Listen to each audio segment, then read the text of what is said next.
Right, so question number 30. Yes.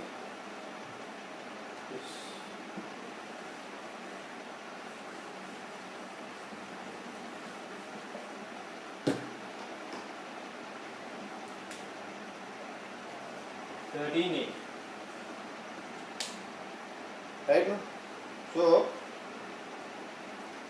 So this is a matrix question. They have given A. A is 1 0 0 A 1 1. Right? No? And B as B 1 1 1. Right, so find the values on A and B such that A transpose A so A transpose A is equal to B. Right, so now let's first of all find what's A transpose.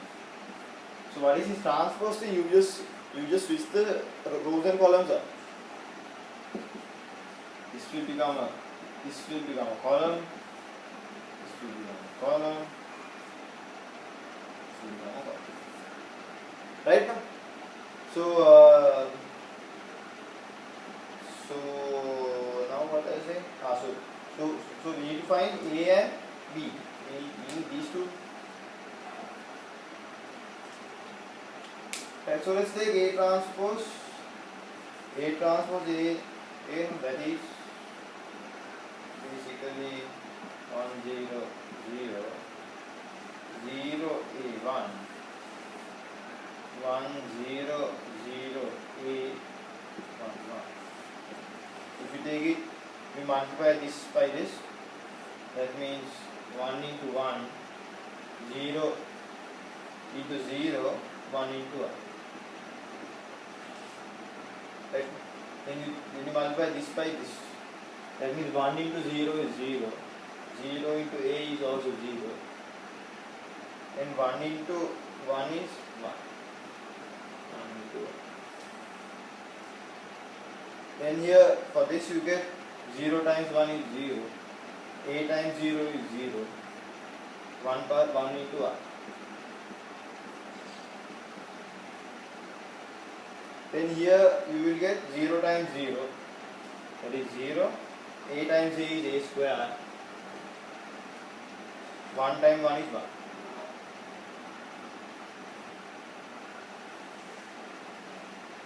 Right now?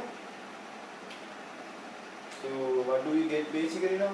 We get, if I write this here, you get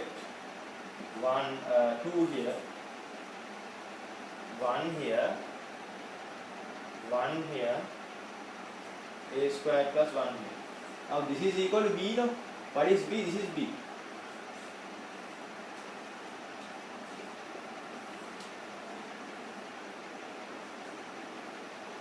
Right, this is B now.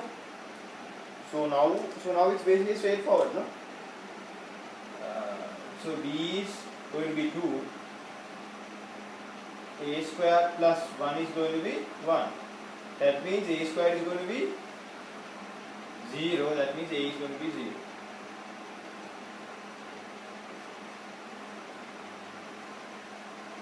Right?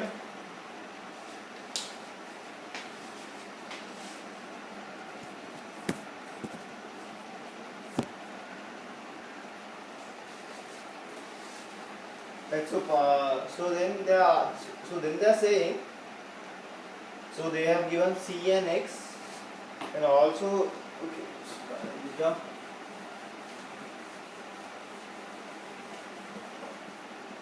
so they have given C, right? That is 755. Then they have given X. This is a column matrix.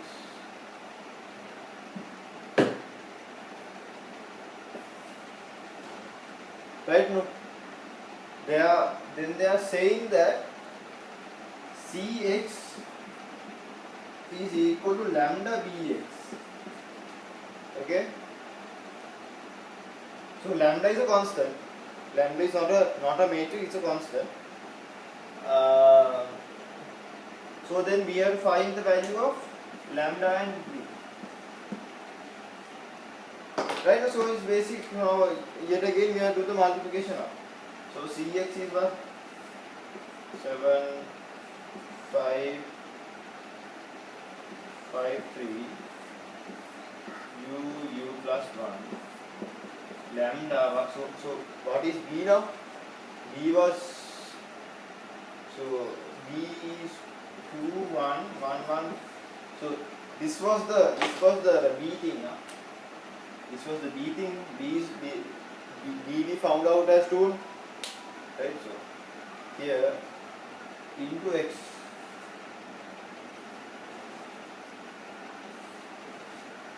Right?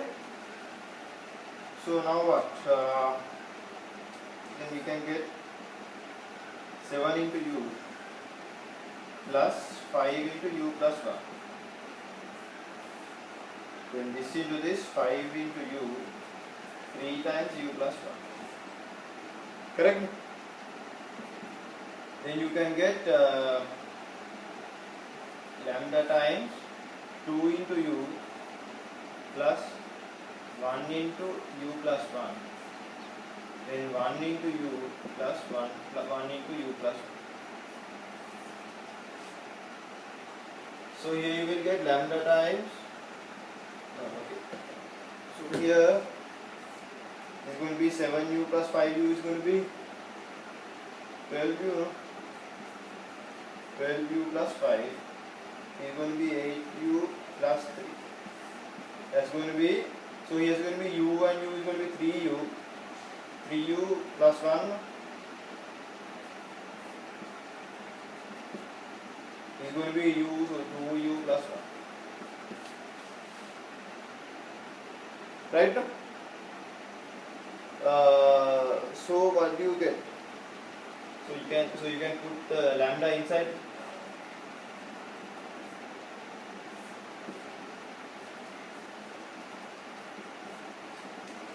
Right? So now it's a matter of comparing now. Right? So write this down.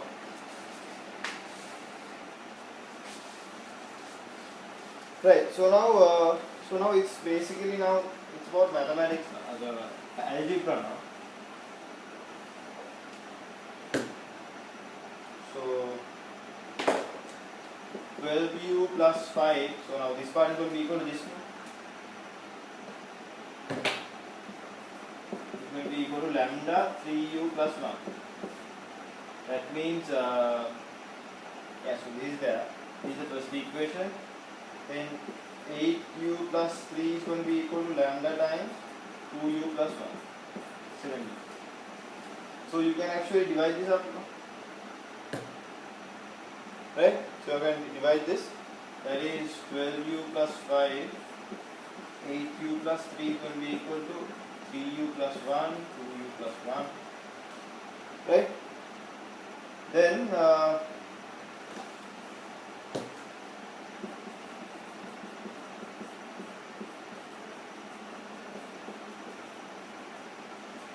so then I'm cross multiplying, and you will get 8u plus 3. Here then you get 24u square plus 12u plus 10u plus 5. 8 times 3 is 24, 24u square, 9u plus 8u plus 3. Cut this off, you will get 22u here, you will get 17u here, 3 minus 5, this is going to be 5, minus 2, so u is going to be minus 2 over 5. Correct, no? Right, so this is that. Then what is lambda? So lambda you can get from 1 as 12u plus 5 over 3u plus 1. Correct? So 12u is what? 12 times minus 2 over 5 plus 5. 3 times minus 2 over 5 plus 1. So you will get 12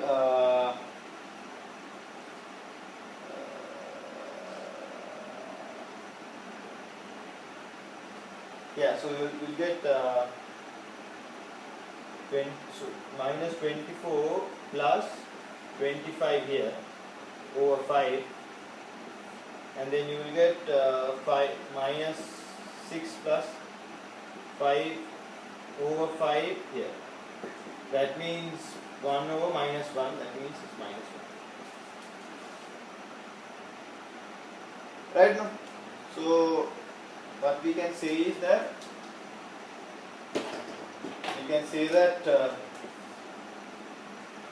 u is minus 2 over 5 and lambda is minus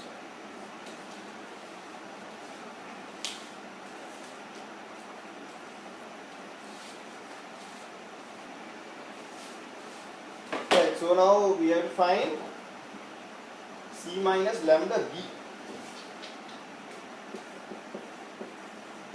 So what is c? C is given as 7, 5, 5, 3.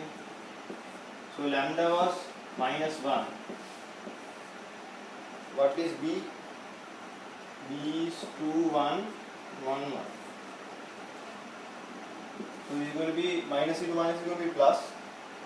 So 7, 5, 5, 3 plus 2, 1, 1, 1. That is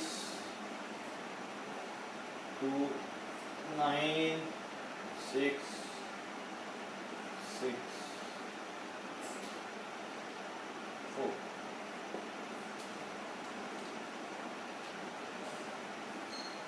Right?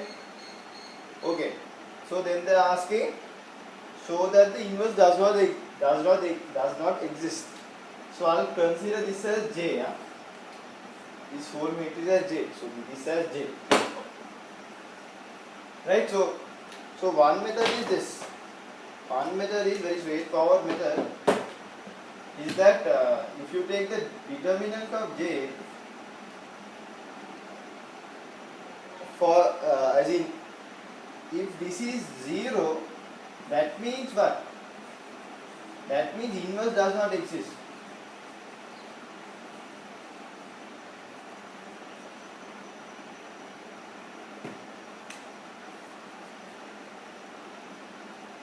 Does not exist, huh? Exist. Okay? Then so that's very easy. 9 into 4 minus 6 into 6. 9 into 4 is also 36 minus 36 or 0. So this is one of the ways, right? But then there is a more detailed way. So basically what I'm going to do here is that, so first write this down, then we'll do the other method.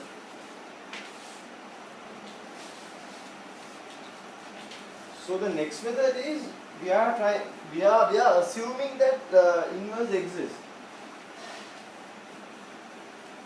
right? So now J is what? So we define J as what now? This thing 9, 6, 4. So now we are assuming J inverse exists. Then what do you call J into J inverse should be I, no? This is a property, no? Right? So if I contradict this, if I say this does not happen, that means J inverse is not existing. So that's what I'm trying to do. So basically let's say J inverse as PQRS. So now here 9664 PQRS is equal to 1001, right? So here you will get what you call, if you multiply this, it's 9 times P plus 6 times R. Then you will get 9 times Q plus 6s. 6 times p plus 4r, then 6 times q plus 4s equal to 1001. Right now? Right. Now, these are equal, so basically 9p plus 6r is equal to 1. Correct? No? So if I divide this by 3, that means 3p plus 2r is equal to 1 over 3. Correct? No? And if I take this part, that is 6p plus 4r is equal to 0. If I divide this by 2, 3p plus 2r is going to be equal to 0. So these two are the same thing, no? Right? So since 1 is not equal to 2, this contradicts. This contradicts. Therefore, J inverse does not exist.